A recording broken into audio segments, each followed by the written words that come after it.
नमस्कार साथियों, आज हम बात करने वाले हैं अलजेब्रा के 10 कठिन सवाल। ऐसे सवाल जो अक्सर परीक्षार्थी एग्जाम में छोड़कर चले आते हैं। तो आज हम इस कॉन्सेप्ट को समझेंगे कि कैसे समय रहते, कैसे विद इन सेकंड हम ऐसे सवालों को हल कर सकते हैं और आने वाले सारे एग्जाम में अच्छा स्कोर कर सकते हैं। तो आइए एक एक कर हम इन सारे सवालों को डिस्कस करते हैं। चलिए शुरू करते हैं दोस्तों। तो चलिए हम पहले सवाल की तरफ रुख करते हैं। तो हमारा जो पहला सवाल दिया हुआ है कि BC plus CA plus AB equal to ABC, ठीक है, और B प्लस C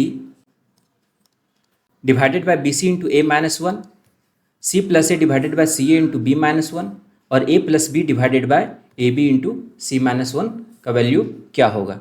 ठीक है दोस्तों, तो ऐसे सवाल को दिखने में ये सवाल काफ़ी डिफ़िकल्ट लग रहे हैं, लेकिन हम इसको आसान बनाएंगे। तो कैसे, चलिए यहाँ पे शुरू करते हैं कि क्या इसके पीछे का क्या कॉन्सेप्ट है। तो सबसे पहले दोस्तों हम यहाँ पर हमारा जो 3 टर्म दिया हुआ है, इन 3 टर्म को हम सिंप्लीफाई करेंगे। ठीक है, तो यहाँ पर हम देखेंगे कि दिया हुआ है B प्लस C divided by BC into A minus 1। ठीक है, तो इसको हम सिंप्लीफाई करेंगे B प्लस C डिवाइडेड बाय, इसको मल्टीप्लाई करेंगे, हमारे पास बनेगा ABC माइनस BC। ठीक है, अब यहाँ से हम ABC का मान रखेंगे। ABC का वैल्यू दिया हुआ है दोस्तों BC plus CA plus AB। ठीक है, यहाँ पर रखेंगे हम BC plus CA plus AB और यहाँ पे माइनस BC। ये माइनस BC और ये प्लस BC कैंसिल आउट हो जाएगा। हमारे पास कितना बन जाएगा, B प्लस C डिवाइडेड बाय, यहाँ पे देखिए A कॉमन ले लेंगे, हमारे पास बन जाएगा B प्लस C। तो यहाँ से हमने सिंप्लीफाई किया तो हमारे पास ये इस पैटर्न को हमने समझा। तो इस पैटर्न में हमारा वैल्यू आ रहा है 1/A। ठीक है दोस्तों, तो इसी तरीके से हम दूसरे टर्म के पैटर्न को समझ के हम उसको सिंप्लीफाई करेंगे। तो जब इस इक्वेशन को हम सॉल्व करेंगे, इस टर्म को हम सिंप्लीफाई करेंगे, तो हमारे पास सेम थिंग आएगा, बट यहाँ पे वैल्यू आ जाएगा 1/B। ठीक है, और उसी तरीके से यहाँ पे वैल्यू आ जाएगा 1/C।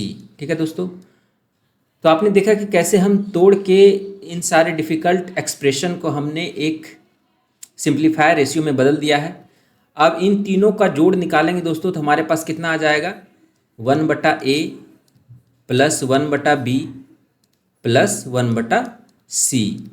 अब इसको हम LCM लेंगे तो हमारे पास ऊपर में बनेगा AB plus BC plus CA divided by A into B into C।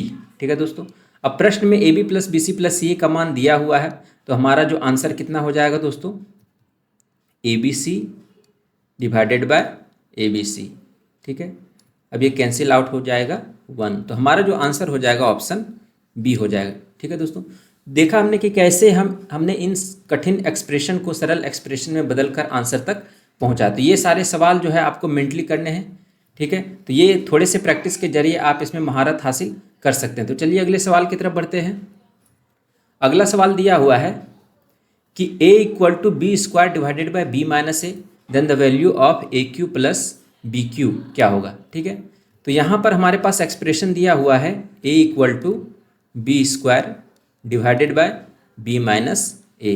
अब हम यहाँ पे क्रॉस मल्टीप्लाई करेंगे और इसको सरल करने की कोशिश करेंगे। ठीक है, तो यहाँ पे हम देखेंगे कि ये हो जाएगा AB minus A square equal to B square.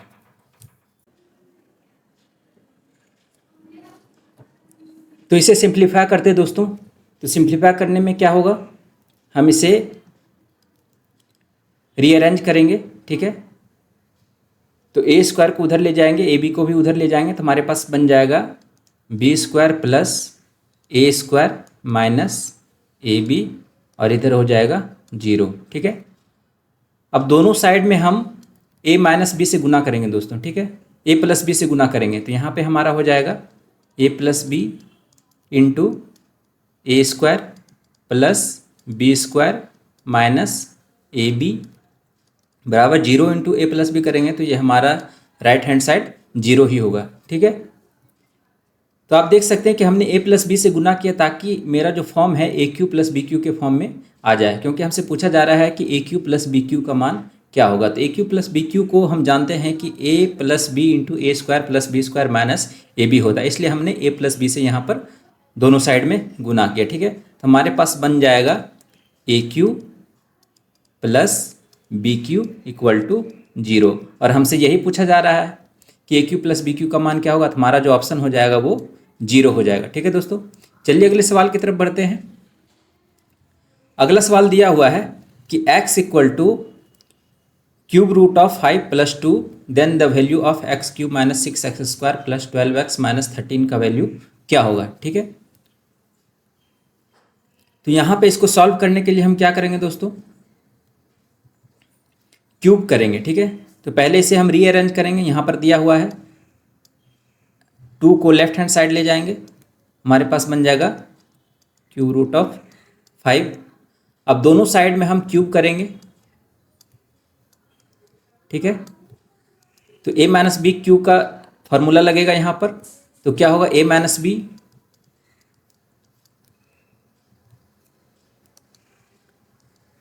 Formula क्या हो जाएगा दोस्तों, A cube minus B cube minus 3ab यानी कि 3 इंटू एक्स इंटू 2x, ये हो जाएगा 6x इंटू ए माइनस बी, और ये हो जाएगा हमारा 5। अब इसे हम सॉल्व करेंगे x के लिए, तो हमारे पास क्या हो जाएगा x Q minus 8 minus 6x square plus 12x, ठीक है, इक्वल टू 5। ठीक है, अब आप देख रहे होंगे कि जो प्रश्न में हमसे पूछा जा रहा है ठीक उसी टाइप का ये फॉर्म बनकर तैयार हो रहा है।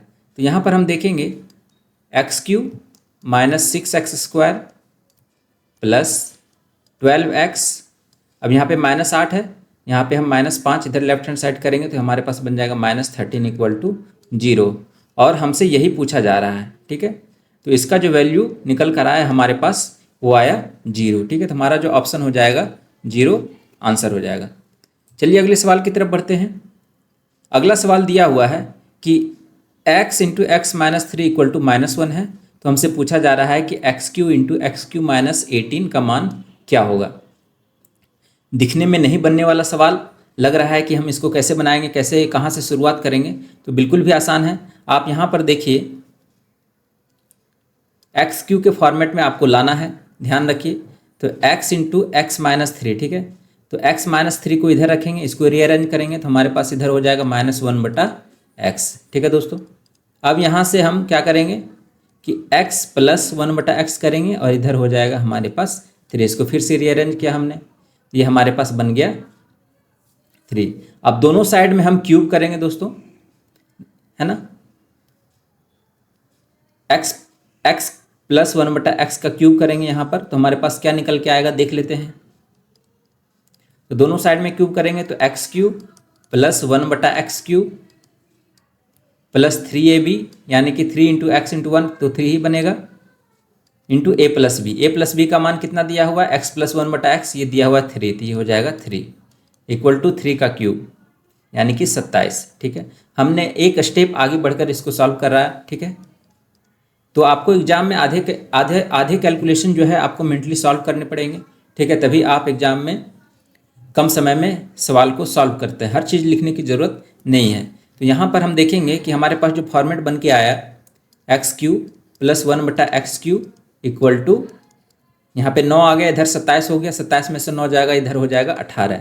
अब देखिए कि कुछ इस टाइप से ही फॉर्म है हमारा। तो हमारा जो अगला स्टेप होगा वो हो जाएगा एक्स क्यूब माइनस 18 इधर ले आएंगे और इधर -1/x क्यूब रखेंगे। ठीक है,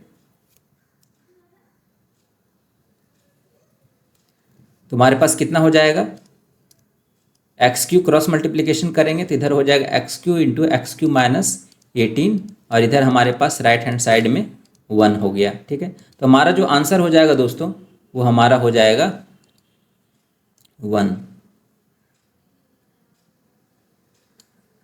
ठीक है दोस्तों, -1 हो जाएगा, ऑप्शन डी। ठीक है,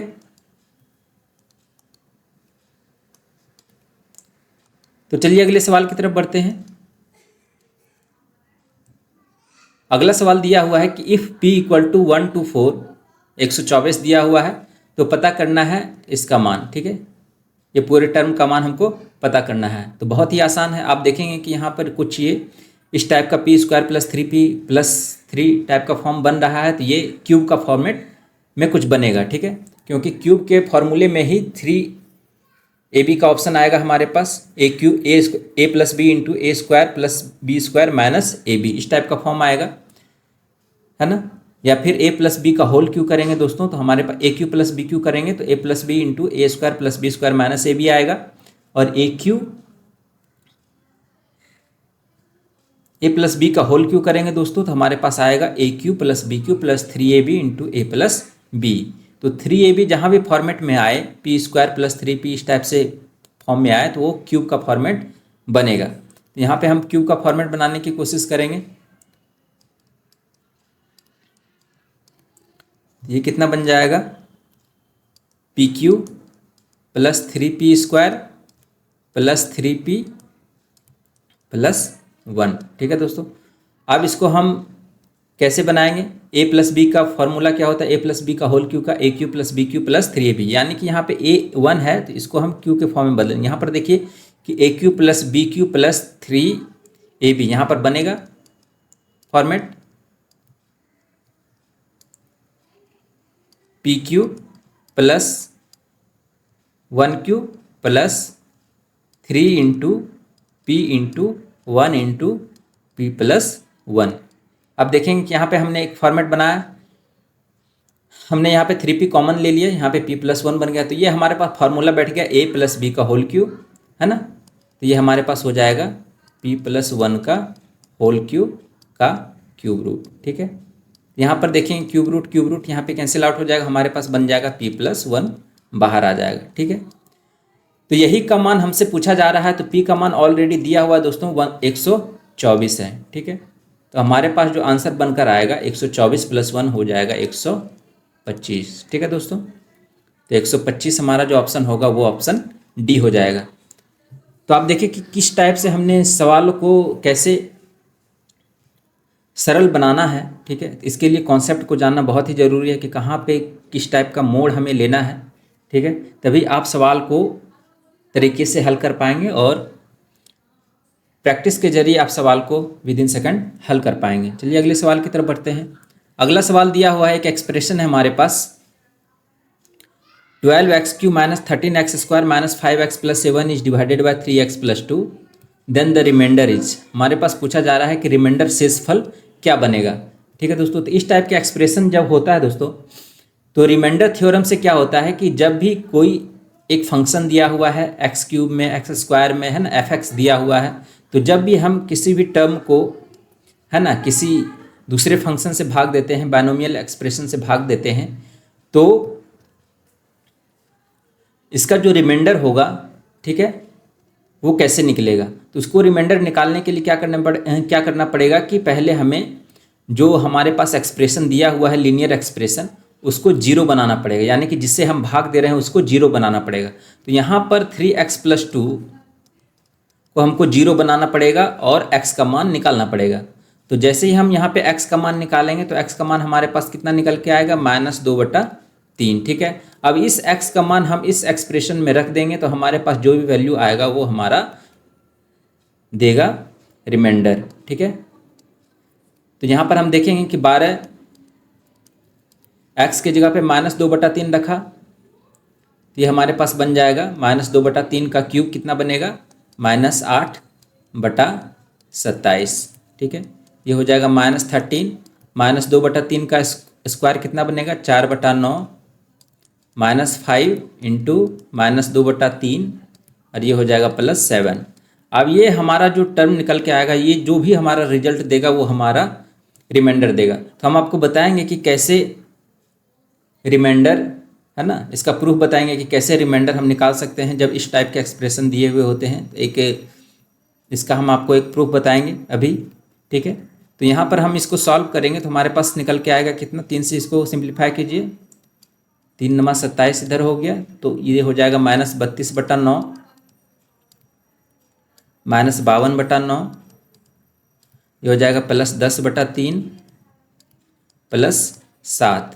अब इसका एलसीएम ले लीजिए 9, ठीक है, तो ये हो जाएगा -32 -52, ये +30, 9 हो जाएगा, 9 7 63 और डिवाइडेड बाय 9, ठीक है। तो आप यहाँ पे सॉल्व कीजिए कि 60 30 93 और इधर है हमारे पास 84, है ना, तो 93 में से 84 जाएगा तो हमारे पास 9 बनेगा, 9 डिवाइडेड बाय 9, ये हो जाएगा हमारे पास 1, यही हमारा आंसर हो जाएगा, ऑप्शन सी, ठीक है दोस्तों। तो आप यहाँ पर हम देखिए कि कैसे अगर कोई फंक्शन p दिया हुआ है, अब इसको हम देखते हैं कि कैसे हम रिमाइंडर थ्योरम यहाँ पे अप्लाई करते हैं। तो उसके लिए क्या कॉन्सेप्ट, बेसिक कॉन्सेप्ट क्या है, तो अगर हमारे पास कोई px फंक्शन है, ठीक है ना, अगर उसको हमने x-1 से भाग देना है, ठीक है, तो हमारे पास एक qx फंक्शन मिलेगा, अब प्लस हमारे पास रिमाइंडर मिलेगा, ठीक है दोस्तों, रिमाइंडर मिलेगा।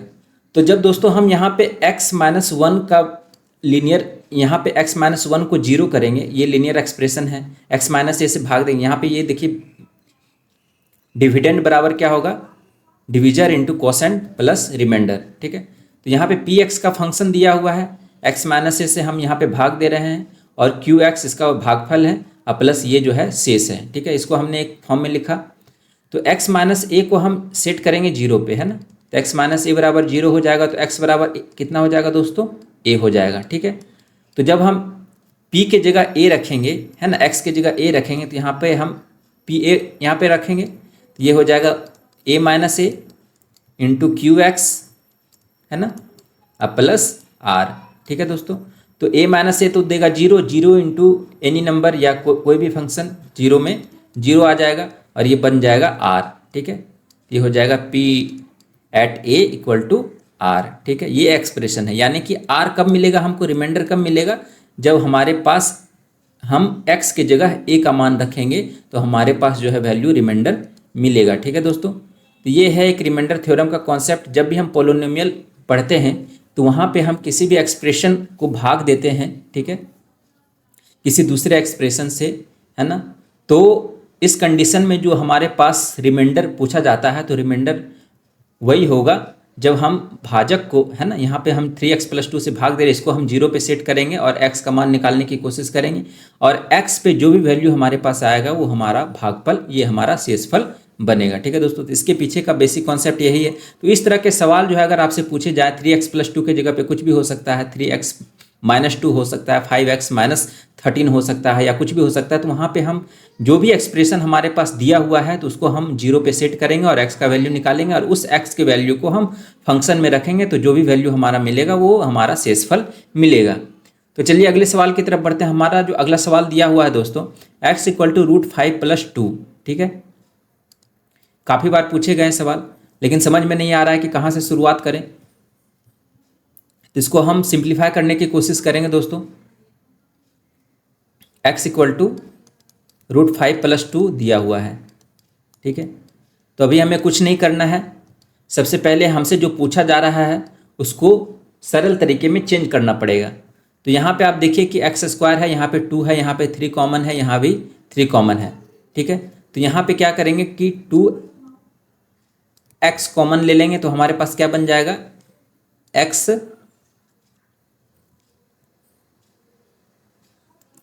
-1/x और -3x को हम यहाँ पे रखेंगे, ठीक है, डिवाइडेड बाय, ठीक उसी तरह से इसका फॉर्म चेंज करने की कोशिश करेंगे तो हमारे पास कितना मिल जाएगा, 3x × x - 1/x और ये हो जाएगा -4x। अब देखिए कि x सारे जगह है, तो ये x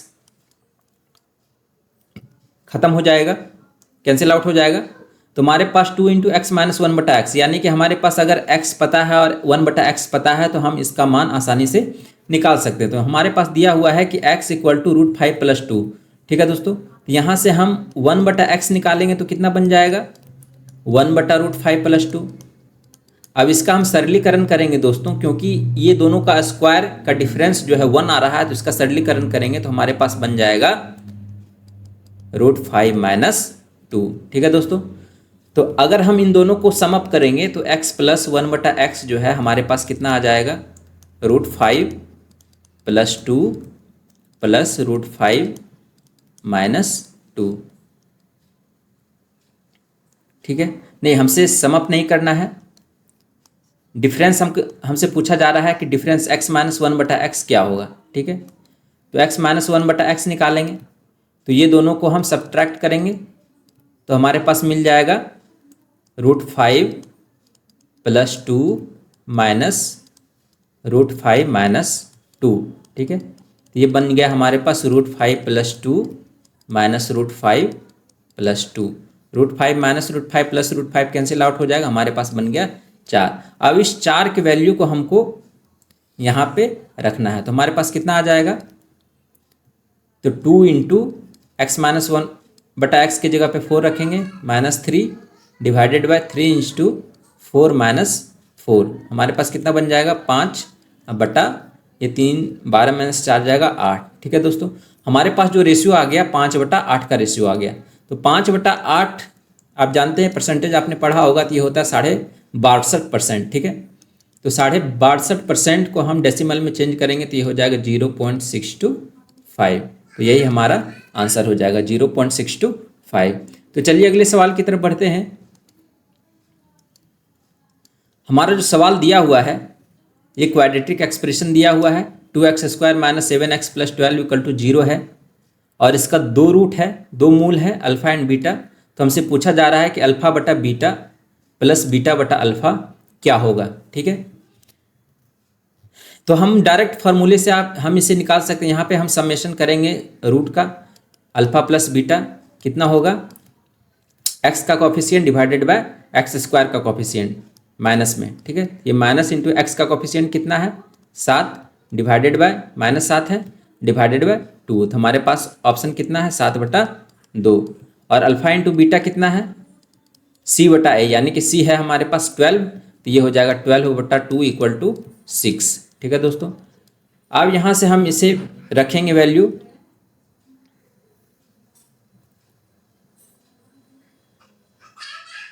ठीक है, तो ये इसको सिंप्लीफाई करेंगे तो हमारे पास बन जाएगा α² + β² divided by alpha into beta. ठीक है, तो फिर इसको हम नेक्स्ट सिंप्लीफाई करेंगे, तो इसको हम लिख सकते हैं अल्फ़ा प्लस बीटा का whole square -2 × alpha into beta divided by alpha into beta. ठीक है, तो अल्फ़ा प्लस बीटा का मान हमारे पास निकल के आ गया 7/2, यानी कि 49/4 -2 × 6 divided by alpha into beta का मान है 6। ठीक है, तो हमारे पास कितना निकल के आ गया, 49 में से 12 × 4 = 48, 1/4/6, तो हमारे पास जो आंसर निकल कर आया हमारे सामने, तो ये कितना निकल के आया 1/24। ठीक है दोस्तों, तो हमारा जो आंसर हो जाएगा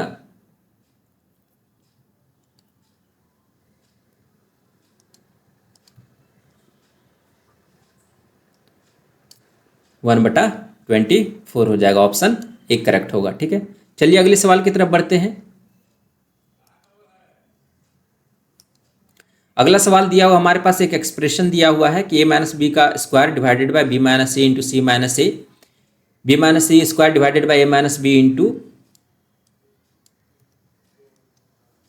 c - a, और यहाँ पे c - a का square divided by a - b into b - c। ठीक है दोस्तों, तो यहाँ से हम इसको सॉल्व करने की कोशिश करेंगे। इस एक्सप्रेशन को हम सिंप्लीफाई करेंगे, तो आपको लग रहा होगा कि ये इसको कैसे हल करना है। तो आप यहाँ पर देखिए कि a - b को आप एट द स्टैंड मान लीजिए कि a - b = p दिया हुआ है, और b - c = q दिया हुआ है, और c - a = हमने मान लिया r दिया हुआ है। ठीक है, तो आप यहाँ पे p + q + r करेंगे दोस्तों, p + q + r करेंगे साथियों, तो हमारे पास कितना आ जाएगा a - b + b - c + c - a, है ना। अब इसको सम करेंगे तो हमारे पास कट के कितना आ जाएगा 0। ठीक है, तो जब p + q + r = 0 है, तो आपके माइंड में एक फार्मूला स्ट्राइक कर रहा होगा। वो फार्मूला कौन सा होगा कि pq + qq plus R Q equal to 3 into P into Q into R, अगर हमारे पास दिया हुआ है P plus Q plus R equal to 0। ये फॉर्मूला काफ़ी बेसिक फार्मूला है और ये एग्ज़ाम की तैयारी करने वाले हर एक स्टूडेंट को ये सारे फार्मूले पता होते हैं। तो इसमें हम वैल्यू रखेंगे P plus Q plus R equal to 0 है तो P Q plus Q Q plus R Q, और ये P Q plus Q Q plus R Q कुछ नहीं बस a माइनस बी के एक्सप्रेशन में इसका क्यूबिक इक्वेशन है। तो इसको हम सॉल्व करेंगे तो कितना आ जाएगा दोस्तों, इसका एक हम एलसीएम ले लेंगे, ठीक है। इस एक्सप्रेशन का हम एलसीएम लेंगे तो हमारे पास कितना निकल कर आएगा,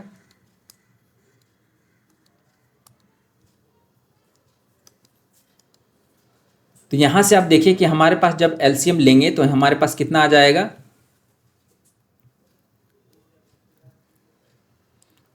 है ना। ये हमारे पास है a माइनस बी पी है, तो यहाँ पे हो जाएगा p into Q into R, ठीक है। तो a माइनस बी को हमने p माना है, ठीक है, तो ये हो जाएगा, और नीचे में कितना है हमारे पास q इंटू आर, ठीक है, यह है q इंटू आर और ये हमने p माना है, ठीक है। उसी तरीके से यहाँ पर देखिए हमने इसे q माना है तो a माइनस बी p है और ये r है। उसी तरीके से हमने इसे r माना है तो ये हमारे पास p है और ये हमारे पास q है। तो अब यहाँ पे आसानी हो जाएगा p q r, तो हमारे पास q और r है तो ये हमारे पास हो जाएगा p q plus Q Q plus R Q, ठीक है। और इसका मान हमें पता है, जब p plus Q plus R equal to 0 दिया हुआ है तो इसका मान हो जाएगा 3 into P into Q into R divided by p into Q into R, और ये कैंसिल आउट होकर हमारे पास जो आंसर देगा वो देगा हमारे पास 3, ठीक है। तो हमारा जो ऑप्शन हो जाएगा दोस्तों वो हो जाएगा हमारा बी नंबर, ठीक है। चलिए आज का हमारा लास्ट सवाल है, ये काफ़ी बार एग्जाम में पूछा गया सवाल है।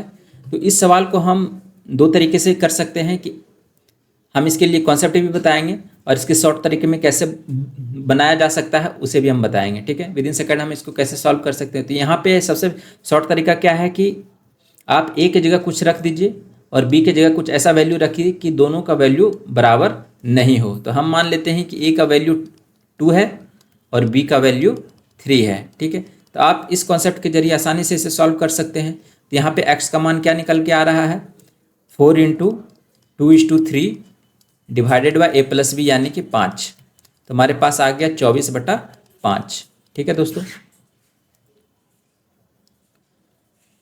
तो जब हम इस फॉर्मेट में इसे रखेंगे, x के जगह पे यहाँ पे रखेंगे दोस्तों और a का मान रखेंगे तो हमारे पास क्या निकल के आएगा। तो यहाँ पे आप 24/5 रखिए प्लस 2a कितना है, 2 into 2 4 divided by 24/5 minus 2 into 4, इसको सॉल्व करेंगे तो हमारे पास कितना आएगा। तो 24 प्लस 20 44 डिवाइडेड बाय 5, 24 माइनस 20 यानी कि 4 डिवाइडेड बाय 5, ये हमारे पास आ गया 11। ठीक उसी तरीके से दूसरे टर्म को सॉल्व करेंगे तो हमारे पास आ जाएगा 24/5 plus 2 into 3 6 divided by 24/5 minus 6, तो हमारे पास आ जाएगा 24 plus 30 54 divided by 5 divided by 24 minus 30 minus 6/5, ये 5 5 कैंसिल आउट हो जाएगा, ये हमारे पास बन जाएगा -9। अब इस दोनों को जोड़ करेंगे दोस्तों तो हमारे पास कितना निकल के आएगा, 11 माइनस 2, हमारे पास आंसर निकल के आएगा 2। ये किसी भी x के किसी भी वैल्यू के लिए, जब a के किसी भी वैल्यू के लिए, a और b के किसी भी वैल्यू के लिए जब a और b दोनों बराबर नहीं है तो उस कंडीशन में ये इसका मान हमेशा 2 ही आएगा। तो चलिए इसके पीछे का बेसिक कॉन्सेप्ट क्या है वो हम आपको बताते हैं, ठीक है। तो बेसिक कॉन्सेप्ट यहाँ पे हमको कंपोनेंडो और डिविडेंडो का इस्तेमाल करना है। तो यहाँ पे देखिए कि हमको x/2a का मान सबसे पहले लाना होगा, तभी जाके हम इसको आसानी से सॉल्व कर सकते हैं। तो यहाँ पर देखिए कि x = 4ab divided by a plus B दिया हुआ है, तो हम यहाँ से निकालने की कोशिश करेंगे x/2a, ठीक है। तो x/2a रखेंगे तो हमारे पास कितना निकल के आ जाएगा, 2b divided by a plus B, ठीक है दोस्तों। तो जब हम कंपोनेंटो डिविडेंडो इस्तेमाल करेंगे तो यहाँ पे x + 2a divided by x - 2a अगर यहाँ पर रखेंगे तो उसी फॉर्मेट में हम इसको रखना पड़ेगा, यानी कि 2b में a प्लस बी जोड़ेंगे डिवाइडेड बाय, उसी तरीके से 2b में हम a प्लस बी घटाएंगे। तो हमारे पास कितना निकल के आएगा, a plus 3b divided by ये हो जाएगा b माइनस a। उसी तरीके से हम इसे सॉल्व करेंगे x बटा 2b के लिए, तो ये हो जाएगा x बटा 2b equal to 2a divided by a plus b।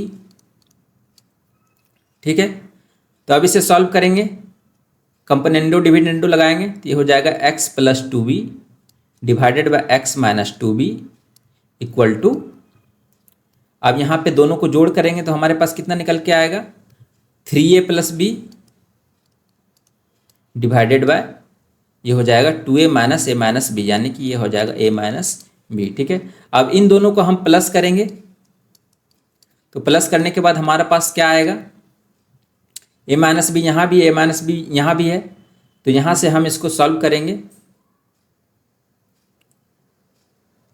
तो a plus 3b divided by ये b माइनस a है तो a माइनस बी के फॉर्मेट में चेंज कर देंगे, यहाँ माइनस कॉमन ले लेंगे तो हमारे पास बन जाएगा a माइनस बी, अब plus 3a plus b divided by a minus B. ठीक है, अब इन दोनों का एलसीएम ले लेंगे, हमारे पास आ गया, तो हमारा कितना निकल के आएगा आंसर, ये minus a minus 3b plus 3a plus b divided by a minus b। ठीक है, तो अब यहाँ पे हम सॉल्व करेंगे, 3a माइनस a 2a और माइनस 2b, तो यहाँ पे 2 कॉमन हो जाएगा, यहाँ पे बन जाएगा a minus b divided by a minus b। ठीक है, तो ये दोनों कैंसिल आउट होकर हमारे पास कितना देगा, 2। ठीक है, तो ये काफ़ी थोड़ा लेंदी प्रोसेस है दोस्तों, तो अगर ऐसे सवाल एग्जाम में आते हैं तो डायरेक्टली आप a और b का वैल्यू आसानी से रख के हम आंसर तक पहुँच सकते हैं। ठीक है, अगर आप प्रोसेस से जाएंगे तो ये काफ़ी टाइम टेकिंग है, काफ़ी कंज्यूमिंग है। ठीक है, टाइम कंज्यूमिंग है, तो ऐसे सवाल को हम एग्ज़ाम में सॉल्व करने से पहले, कन्वेंशनल मेथड इस्तेमाल करने से पहले, है ना, वैल्यू पुटिंग मेथड का यूज करेंगे, तभी हम जाके सारे सवालों को विद इन सेकेंड हल कर पाएंगे। तो आपने देखा कि कैसे हमने इन सारे सवालों को, अलजेब्रा के कुछ कठिन सवालों को हमने किस तरीके से सरल बना के इसे सॉल्व किया, तो ये आपके लिए काफ़ी उपयोगी साबित हो सकते हैं। और तो ऐसे सवालों को हम, ऐसे सवाल आपके लिए ढूंढ कर लाते रहते हैं, तो हमारे साथ जुड़े रहिए, हमारे चैनल को सब्सक्राइब कीजिए। Thank you for watching.